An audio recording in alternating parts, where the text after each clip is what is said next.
Are you tired of backtracking and going over the same area more than once because you can't quite get it straight? Well, I got something for you.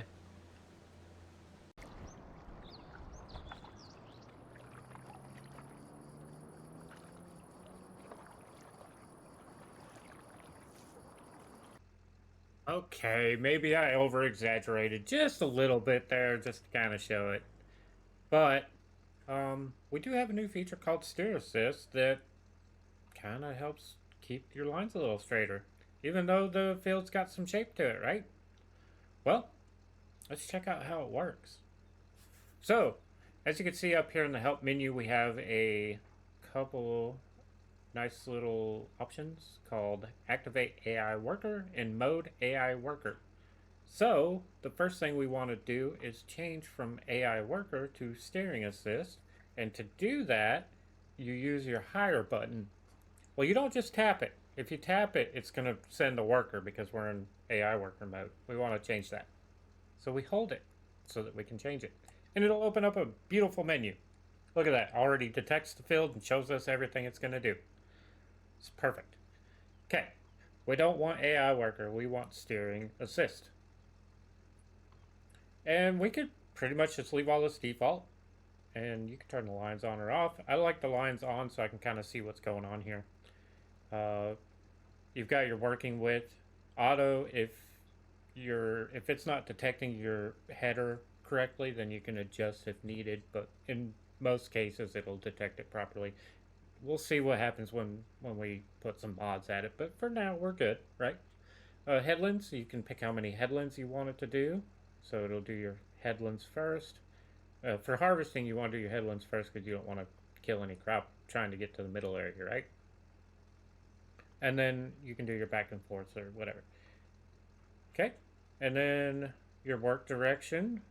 You can change the degrees of your work direction.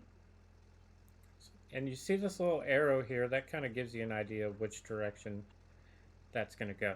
Now, I like to adjust it to the longest areas of the field, so that way I can get the most out of my harvest, so I'm not having to turn around too many times, because each one of these ends you're going to have to turn around or what have you.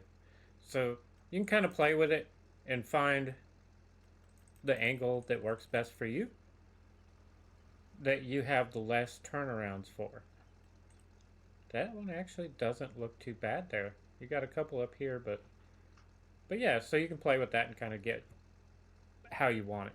But notice how it's got this slight angle here? Well, some cool stuff going there. We'll show you that in just a second. Side offset, if you're using an implement that kind of is off to the side of your tractor or what have you, then you can make the adjustments for however far that's off, so that way the lines can match where you need to be. Or if for some reason it's not lining up, you can kind of adjust the offset there. And can you go negative? Yes. Okay, so you can go negative and then you can go positive. So that'll push it to the left or push it to the right, basically. We're going to leave it on auto. And I like my lines on. You can turn your lines off if you don't want them on. And there's a little notification or icon that we can see that'll let us know whether we're tied to the line or active to the line or not. So we hit OK. And since it detected the field, we should be all good. Now, if we just pull forward, the line should show up automatically here. There they go. Okay, let's go ahead and line up for this row. And once that lights up to a different color other than white, see how it changed from white to orange? You can see the blue lines on the edges too. You can see it in cab a little bit. These power lines are not helping. But yeah, so you see how it's got the colors and it's not the white lines. So the bright white means that it hasn't been done yet. And then it'll turn to like a light gray, or it'll be faded, a faded white. I guess faded white, yeah. Once you've done it already. Anyway, so once you are lined up with it and you're ready to go, see how it's orange? So down in the bottom right by the speedometer, you have where it says ready and it's got the orange. Well, if we hit the button that you would use to hire the worker, in my case it's the circle, keyboard H, we'll tap that, locked in. And the line turned green, which means green means go. And you can see down in the bottom right, it shows active with the green icon. So that means that we're locked in. And then all we gotta do is turn this baby on, set the cruise. And it'll stick to that line. It's that easy. So yeah, they did a really good job with this. And like in 22 we had guidance steering, which is basically what this looks like. But it only went back and forth and it was straight lines, right? Well, this one kind of follows the angle of the field in most cases. Now, if it's a sharp angle, it will not follow that angle. But these lighter angles, I'm not sure what the uh, degrees limit is in the game, but it'll pretty well follow around this field. So technically, if you needed to go get a quick drink or something, you could easily do that. Or if you're talking to your friends on Discord, which I find myself doing all the time because I'm always, watching my Discord. But yeah, so you can kind of multitask in a way with the game, and yeah, it's pretty nice. So yeah, you can just kind of let it run. It now, when it gets to the end, it will keep going. So you got to make sure you're watching for that. Now it will beep when it gets to the end of the row, but it won't stop the tractor or the combine or whatever you're using it with. This does work with pretty much any tractor that's base game. It does not cost anything. It's just all built in. I would like to see a mod that charges for it or something.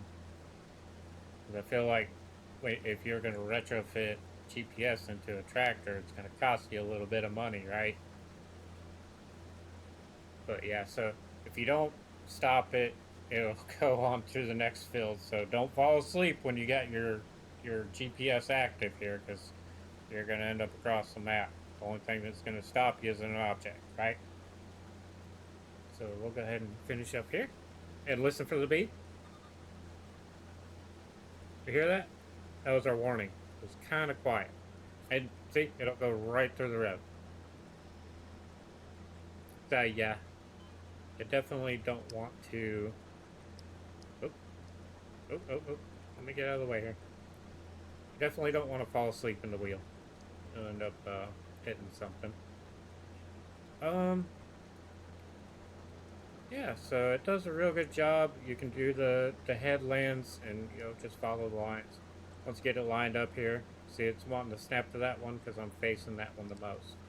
So if we back it up and give it a little angle here, if I pull forward, it snaps in it. Now, I can be at a pretty good angle here. Hang on. I'm correcting. I'm trying to get a good angle. Okay, so we're at a good angle. It's green and locked in, right? Let's set that cruise and let her rip. And it smoothly gets to where it needs to be. And it'll follow this headland all the way through. And it's smooth and you're not skipping anything, and it's just, you can't beat it. Okay, well, that's it. I don't know what else to tell you on it. Yeah, so hey, I appreciate you guys watching, and if you got any questions on how something works in the game, or you want me to test something out or anything like that, feel free to drop a comment. Let us know what you think. Let us know what you want us to try. Let us know what you like, what you don't like, whatever. Appreciate you watching, and have a good day.